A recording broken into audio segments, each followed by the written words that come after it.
Okay, so if you wouldn't mind just telling me about how your meningitis experience, your story, how it happened with Izzy was ill. If you wouldn't mind explaining that. So the first Christmas that I had Isabella in 2006, Isabella contracted pneumococcal meningitis.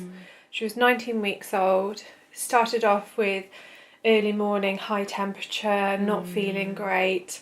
Took her to out of hours doctors who thought possibly ear infection, but they weren't 100% sure at the time.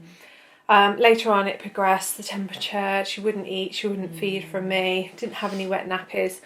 So I decided that I needed to get a second opinion. Again, by that time, the hospital that we'd previously seen wasn't able to be, they weren't open. So we ended up going to Gloucester Royal. But at first we had to go through Stroud. Stroud were very quick and decided that we needed to get up to Gloucester as soon as possible. We ended up in Gloucester and it was on the 19th of December, and by the 2 days later or so she deteriorated quite quickly. Because of the lack of fluids meant that we couldn't get any bloods out of her, so they had to do a lumbar puncture. Unfortunately for Isabella, she had quite a few of them because she was just so dehydrated. So at first it was just trying to get fluids and whatever antibiotics we could in her. Ironically, on Boxing Day, she was diagnosed with pneumococcal meningitis by a doctor that's name was Gabriel.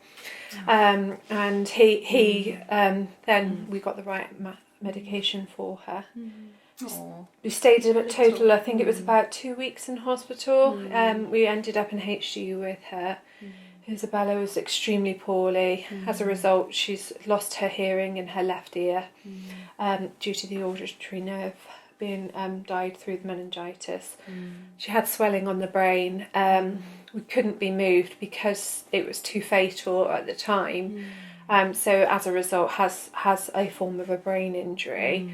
However, as you can see today, it doesn't stop her from doing what she loves, and we're one of the lucky ones, really. No, gosh, what a thing to go through, and you were so little. I mean, we were so grateful for everybody that helped us, and even then, we'd had contact with you guys to get us to know a little bit more, because we just didn't know enough. I'm a medical professional, and even the amount of articles I read, the signs and symptoms, I knew it all from reading magazines, but for us it was really about the high-pitched cry that made us know that something wasn't right. And a mother's instinct usually isn't wrong. So it is something that we found that was important, and thank God we did, because a couple more hours she wouldn't be here to speak to you today. So we're lucky. And I know that since that you've been in touch with the charity and you've had some quite specific support from us.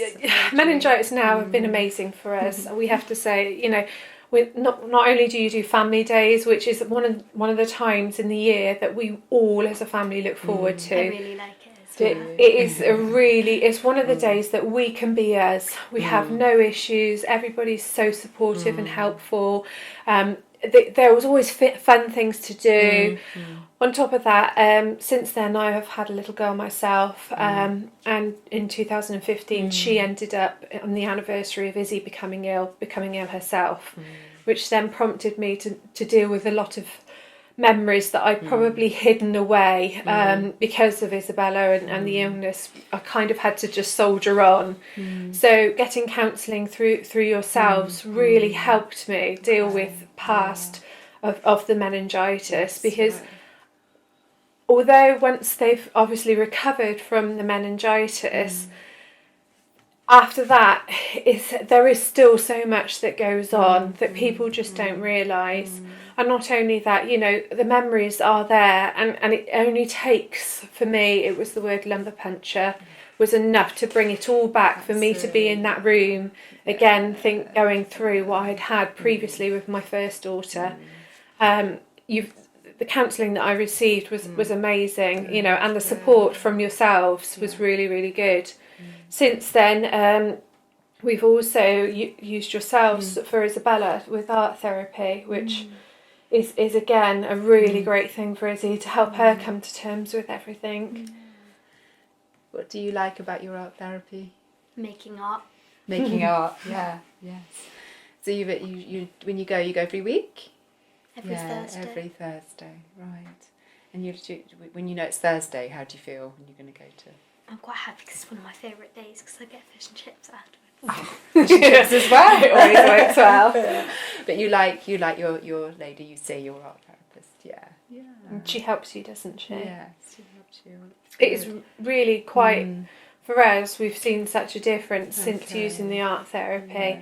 The fact that, whatever's gone on throughout the week, after art therapy, Isabella will come in the car and she'll kind of like take a big deep breath, and as if it's all been released through the art therapy. It's really relaxed. Do you feel that afterwards? Yeah, really relaxed. I feel like a butterfly. You feel like a butterfly. Wow, Yeah, it is. Yeah. It's really, really good. Yeah, Isabella, it has helped quite a bit, hasn't it? Well, that's a nice feeling then afterwards. That sounds really lovely. Yeah. Well, that's great. Oh, well, thank you for talking to us. Oh no, you're welcome anytime. Thank you.